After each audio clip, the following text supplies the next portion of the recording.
Célébrer.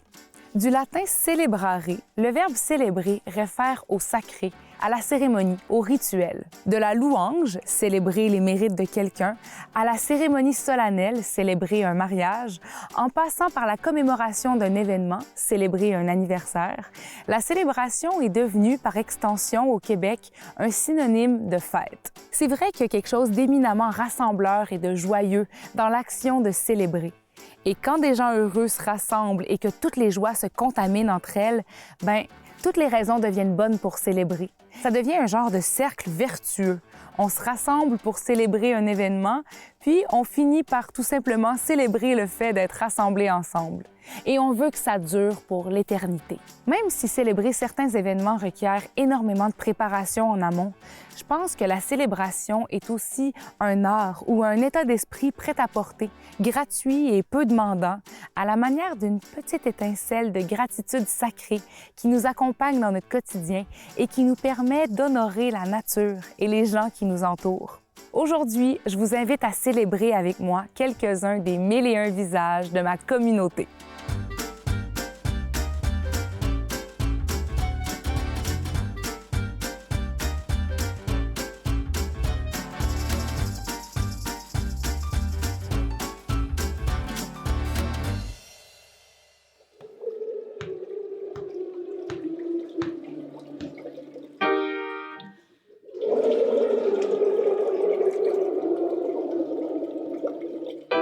Faites-moi juste des petites scies mécaniques, donc.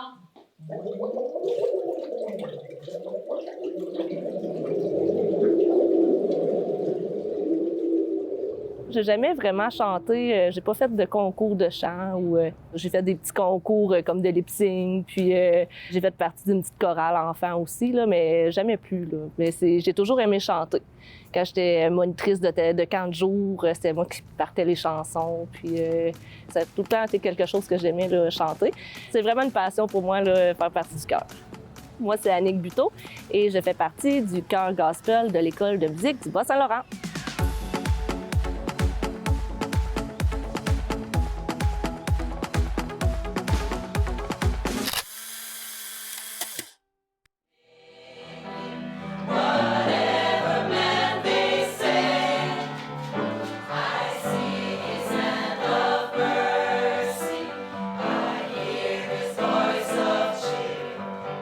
J'étais dans une comédie musicale, puis dans la comédie musicale, je devais embrasser un gars. C'était mon amoureux dans la pièce de théâtre, là, donc je devais l'embrasser. Puis là, c'était comme un petit peu gênant là, de devoir faire ça. Donc notre metteur en scène avait dit « Bien, apprenez à vous connaître en dehors, tout ça ». Fait que là, on a commencé à se côtoyer un petit peu plus en dehors du spectacle. Puis voilà, on est encore ensemble et on a 2 beaux enfants 8 ans plus tard.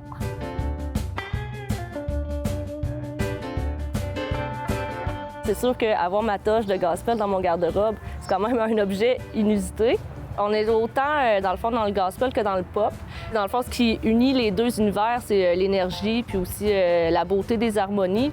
Ça peut aller autant d'un mix, là, si on veut, des années 80, là, c'est des chansons de Stranger Things. On a quelques pièces plus jazz, rock, là, Crazy Little Thing Called Love, des vieux hits des années plus 60. Là.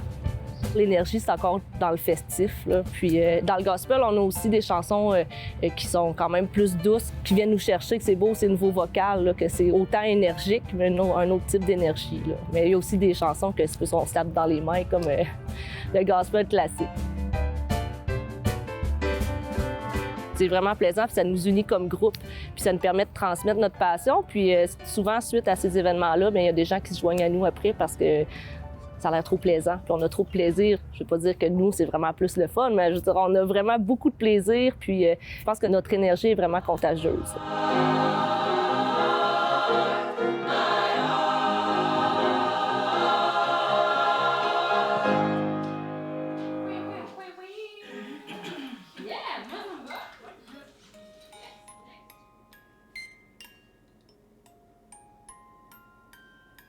C'est drôle parce que c'est une Sainte Vierge, en fait, musicale.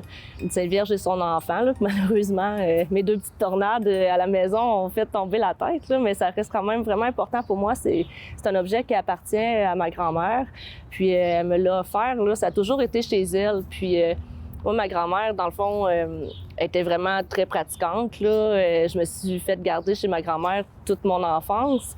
Même si maintenant, là, je suis plus croyante, bien, je sais qu'il y a un gros legs qui vient de ma grand-mère. Puis c'est beaucoup de souvenirs, là. Puis c'est une Sainte Vierge musicale, là. Donc la musique là, de la Sainte Vierge vient vraiment me ramener plein de souvenirs. Puis je trouve ça encore super beau et touchant, là. Donc c'est vraiment un objet précieux pour moi. Dans le gospel, ce qui m'interpelle, c'est vraiment ça, le côté festif. Les chansons sont vraiment construites pour élever l'âme, là, si on veut. Moi, je suis pas une personne qui est croyante dans la vie, mais des fois, je dis, mon Dieu, si je croyais, je pense que je commencerais à pleurer, là. Des fois, c'est tellement touchant, puis on est tellement dedans que même si on n'est pas croyant, c'est quand même des chansons qui viennent nous chercher.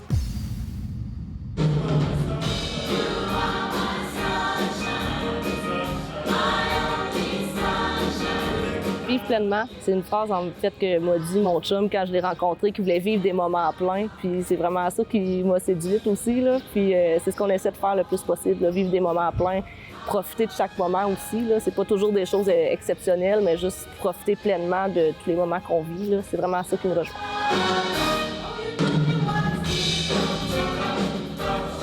Et aussi faire partie d'une équipe, là, c'est quelque chose qui m'a suivi depuis ma jeunesse. C'est plus ça, peut-être, le fil conducteur. Là. J'ai fait partie d'équipes de hockey, j'ai fait partie de troupes de théâtre, de troupes de danse.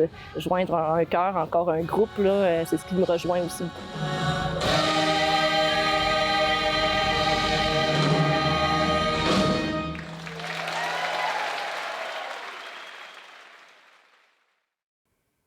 Ça faisait 6 ans, en fait, que j'étais concepteur pédagogique. C'est une profession que j'aime beaucoup, mais j'étais un peu tanné de la faire 12 mois par année. Je sais pas, je sentais que je passais à côté de mon été d'une certaine façon. J'ai juste ajouté la pizza dans ma vie. Travailler à son bureau et tout, c'est vraiment cool, mais tu sais, c'est vraiment pas concret, là. Tu sais, pour mon enfant, il rentre dans mon bureau puis il dit « Qu'est-ce que tu fais, papa? » Bah, « Je travaille. » Tu sais. Là, c'est tellement concret, c'est comme « Papa, il fait de la pizza. » Tu sais, papa, il fait de la pizza, après ça, il nourrit les gens. Les gens, ils donnent de l'argent pour manger. C'est comme très clair. Je m'appelle Anthony Bergeron, puis je suis le propriétaire de Mobilo Pizza.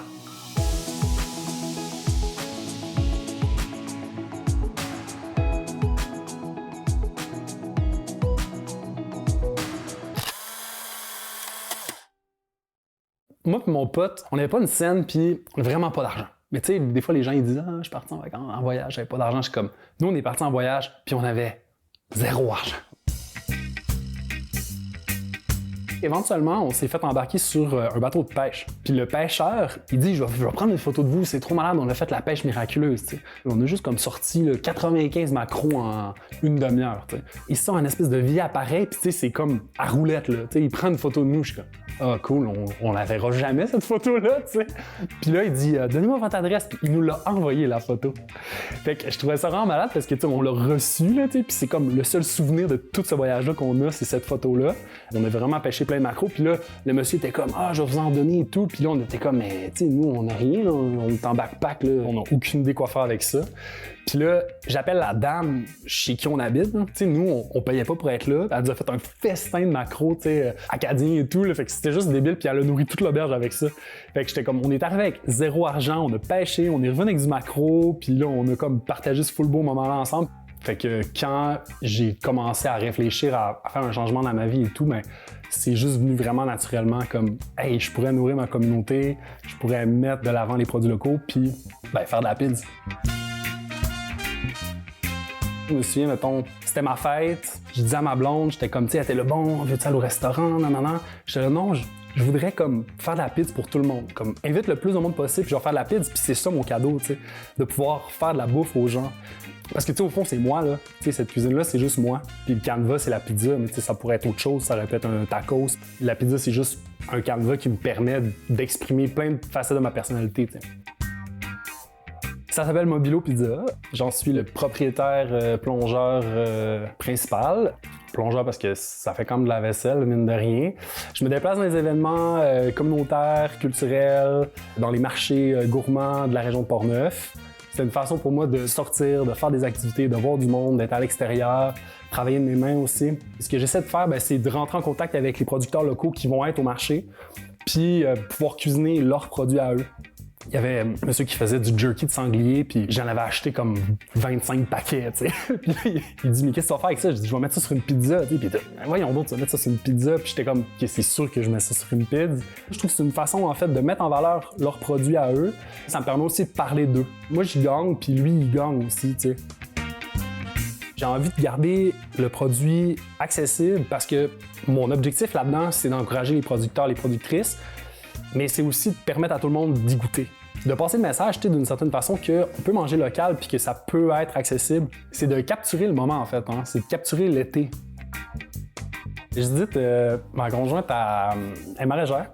Elle fait ses semis, puis là, elle dit bon, as-tu besoin de quelque chose spécifiquement? Je suis comme, ben, j'aurais besoin de 30 plants de basilic, j'aurais besoin de 75 plants d'ail, je vais avoir beaucoup de produits que je vais utiliser. Mon menu va évoluer là, cet été. Là. Puis ça, c'est vraiment l'affaire la plus agréable. Quand les tomates cerises arrêtent, là, ça fait mal. T'sais, quand la saison a fini, chaque légume qui arrête de pousser, c'est comme, bon, ben, on se dit à l'année prochaine. Puis, tu sais, de la carotte sur des pizzas, c'est moins ça un peu. En tout cas.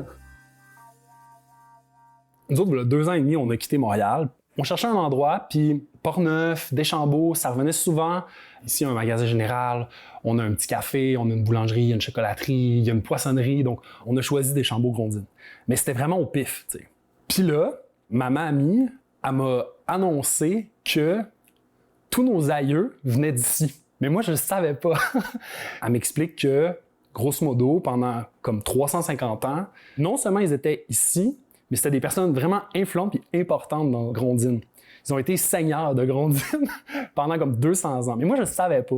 De fil en aiguille, mon ami, qui a ouvert une librairie antique, j'y parle de ça, tu sais, puis il me sort ce livre-là. Il fait, tiens, ça, c'est la généalogie de la famille Hamelin. Mais c'est un livre qui date de 1909, probablement la seule copie. Puis là, je l'ai ramené dans la famille. Puis il y a comme toute l'histoire, il y a des photos. Ça m'a comme permis, je sais pas, de plus me sentir chez nous, tu sais. Je l'ai choisi au pif, mais à quelque part, tu sais, le territoire m'a peut-être un peu choisi, puis je suis juste abouti dans un endroit que, naturellement, j'allais comme trouver agréable. Je n'ai pas encore trouvé vraiment la raison qui ferait que j'aurais envie de quitter Deschambault-Grondines. Je pense que les gens, ils vont de plus en plus vers ça aussi, avoir la chance, tu sais, de goûter à la saison. Célébrer le territoire, ouais, célébrer le terroir, célébrer les bons moments qu'on passe entre amis, tu sais, l'été, puis ben, de nourrir ma communauté.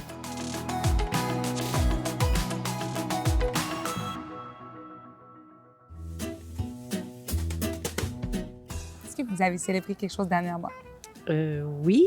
Oui? Oui, en fin de compte, le 23 juillet, on a fêté 47 ans de vie commune avec mon mari. Oh mon Dieu, c'est toute qu'une célébration. Oui. Est-ce que vous avez fait un grand rassemblement ou Non, c'était... pas du tout. C'était vraiment un petit cocon. C'était vraiment nous, les enfants. Donc, c'est correct. Est-ce que tu aimes ça célébrer? Oui. Qu'est-ce que tu aimes de la célébration? D'être entourée du monde que j'aime, puis ben, de faire plaisir au monde en leur donnant des cadeaux. Est-ce que vous aimez les surprises? Pas vraiment. OK, parfait. Ben, c'est sûr qu'est-ce que j'ai célébré. J'ai acheté un condo. Ça fait quand même 3 ans. Là. Cet été, ça fait 3 ans. À chaque année, justement, là, à chaque date, je suis comme, OK, bon, ben, ça fait 3 ans. Et là, je prends. On ouvre une petite bouteille. Là, ça fait 3 ans que je suis propriétaire. OK, ça va. Ouais. Mon souvenir d'enfance par rapport au mariage, c'est vraiment la danse qu'il y avait, de pouvoir danser puis m'amuser avec les chansons, là, comme « Où sont passés les tuyaux? » Donc, c'est le genre de souvenirs que j'aime bien, puis qu'après ça, ben, on s'endormait à terre ou ses manteaux ou ses chaises, pendant que la soirée finissait. On avait le droit de prendre une petite gorgée de vin parce que là, c'était spécial, tu sais. J'ai assisté à plusieurs mariages. Ma mère s'est mariée 3 fois, ma sœur s'est mariée. Je trouve que c'est un privilège d'être témoin de l'amour des gens, puis de pouvoir honorer ce moment-là dans leur vie. Fait que je me suis lancée. Aussi par l'autorité qui m'a été conférée par la loi, en tant que célébrante de cette union, je vous déclare mari et femme. Vous pouvez vous embrasser. Je m'appelle Sarah Joanny Duval, je demeure à Saint-Georges-de-Beauce et je suis célébrante de mariage.